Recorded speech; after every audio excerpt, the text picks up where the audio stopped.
इस वीडियो में हम भारत के प्रमुख बंदरगाहों को पढ़ने वाले हैं। भारत में 13 बड़े तथा 200 से अधिक छोटे बंदरगाह हैं।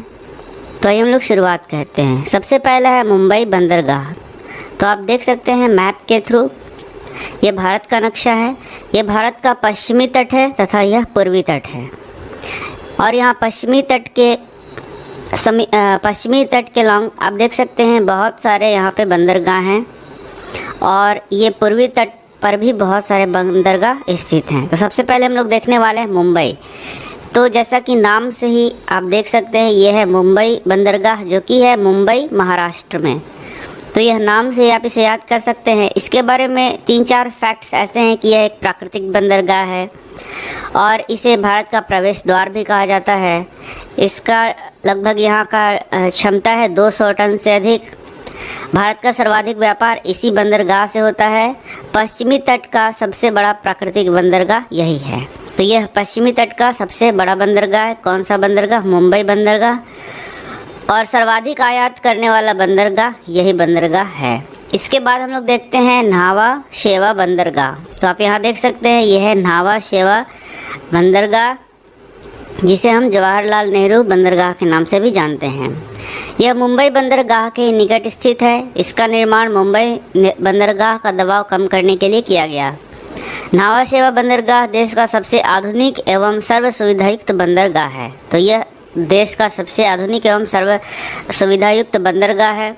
शुष्क सामग्री के व्यापार हेतु यह प्रसिद्ध है। तो आप देख सकते हैं, यह है न्हावा शेवा, जो कि कहाँ है? ये भी महाराष्ट्र में है। आप देख सकते हैं यह जो क्षेत्र है यह महाराष्ट्र का क्षेत्र है।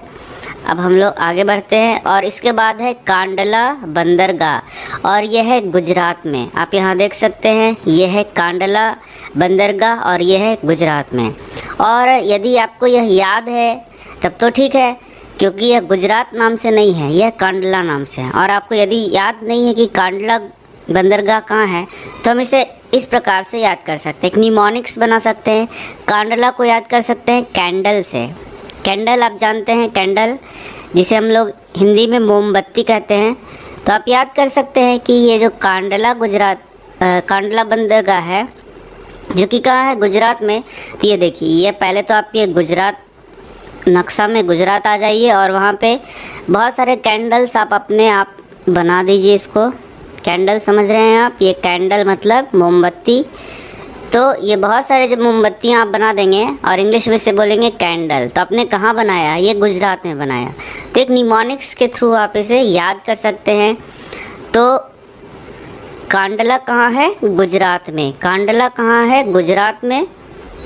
कांडला बंदरगाह यह गुजरात राज्य के कच्छ की खाड़ी में स्थित ज्वारीय बंदरगाह है। इसके निकट के राज्यों में खनिज तेल, सीमेंट, रसायन, सूती वस्त्र इत्यादि उद्योगों का विकास होने से इसका महत्व बढ़ गया। मतलब यहाँ पे बहुत सारे उद्योग हैं और उद्योगों के विकास के कारण इसका काफ़ी महत्व बढ़ गया है। इस बंदरगाह से भारी मात्रा में कपास, सूती वस्त्र, उर्वरक, कच्चा तेल, पोटास, फॉस्फेट, नमक आदि का निर्यात किया जाता है। तो कांडला कहाँ हो गया? गुजरात। इसे हम लोगों ने कैंडल से याद किया।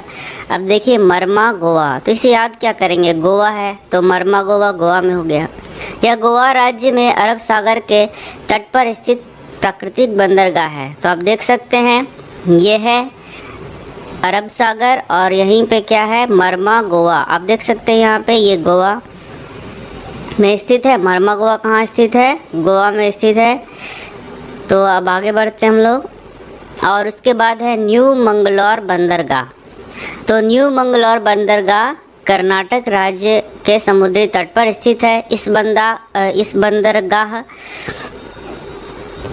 से कद्रमुख की खान से निकला लौह अयस्क निर्यात किया जाता है। तो यह कहाँ पे है? कर्नाटक राज्य में स्थित है। जैसा कि आप जानते हैं, यहाँ आप देख सकते हैं, यह है कर्नाटक। ये पूरा क्षेत्र कौन सा है? कर्नाटक।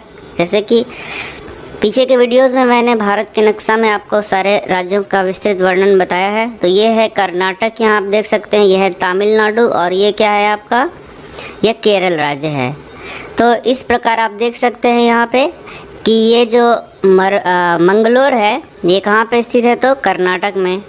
जैसा कि आप जानते हैं बेंगलोर, ये भी कहाँ स्थित है? तो कर्नाटक में स्थित है। तो उसी से याद कर सकते हैं मैंगलोर, जो कि कहाँ स्थित है, कर्नाटक में। इसके बाद आ गया कोच्चि, तो कोच्चि आप स्पष्ट यहाँ देख सकते हैं कि कहाँ पे है, केरला में है। इसके बाद कौन सा आ गया बंदरगाह, कोच्चि। यह केरल राज्य में स्थित है, जो कि एक प्राकृतिक बंदरगाह है जिसमें बड़े जहाज भी ठहर सकते हैं।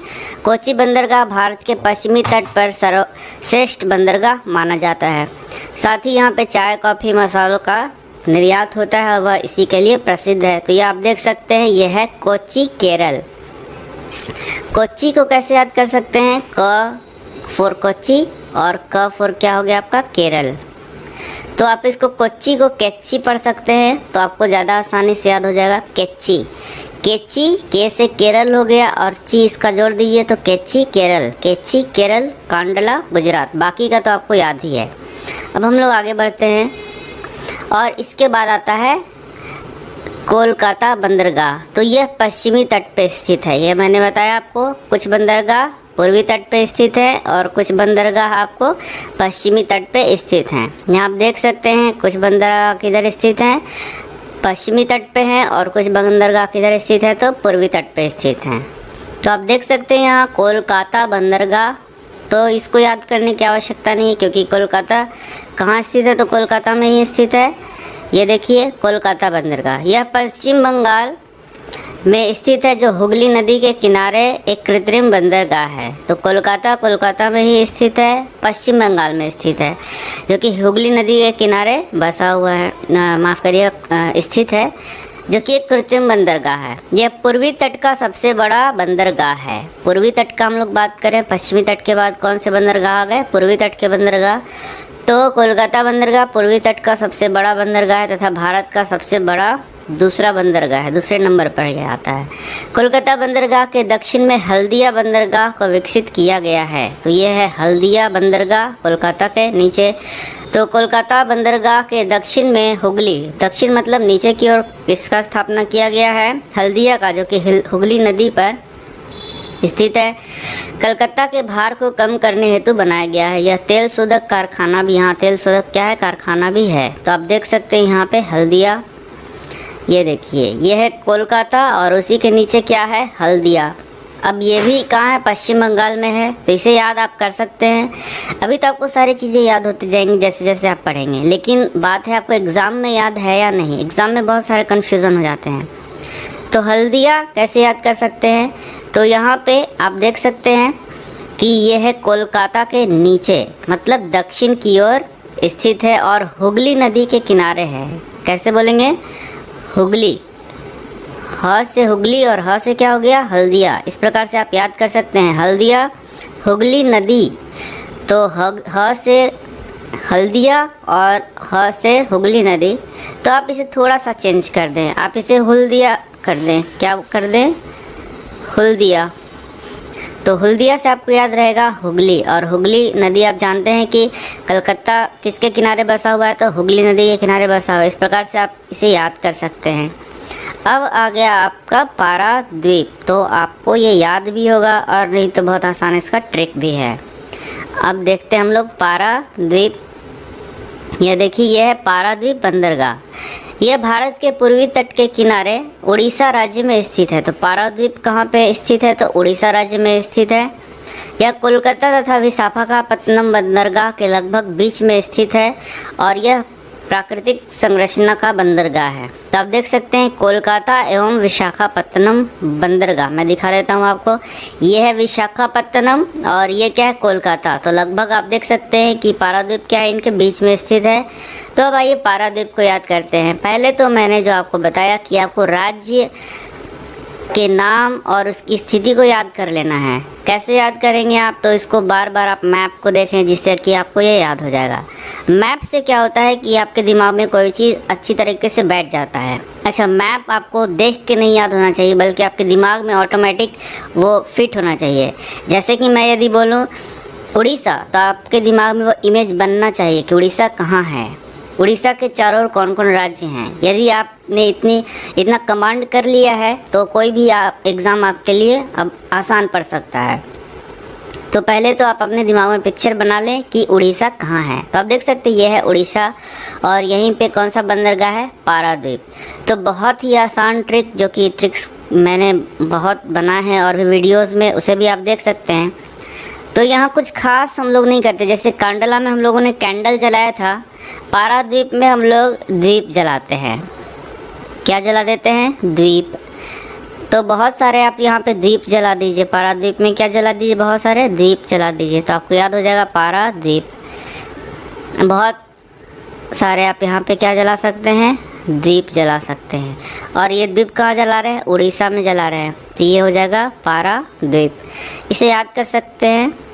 देखने मेरा कहने का ये मतलब है कि आप यदि किसी चीज़ को याद कर रहे हैं तो जो देख के आप ज़्यादा याद कर सकते हो उसे। तो यदि आप यहाँ द्वीप बना रहे हैं, आप इसको विजुअलाइज नहीं कर रहे हैं, आप एकदम सामने देख रहे हैं, तो आप इसे ज़्यादा याद कर सकते हैं, ज़्यादा आसानी से याद कर सकते हैं। इसके बाद आ गया पारादीप, के बाद आ गया विशाखापत्तनम। तो पहले पारादीप आपने देखा कि कोलकाता और विशाखापत्तनम के ये बीच में स्थित है। इस बंदरगाह से उड़ीसा एवं बिहार के खनिजों का निर्यात किया जाता है तथा मशीनें, उर्वरक, गंधक, इंजीनियरिंग सामान आयात किए जाते हैं। तो अब देख लेते हैं हम लोग विशाखापत्तनम बंदरगाह।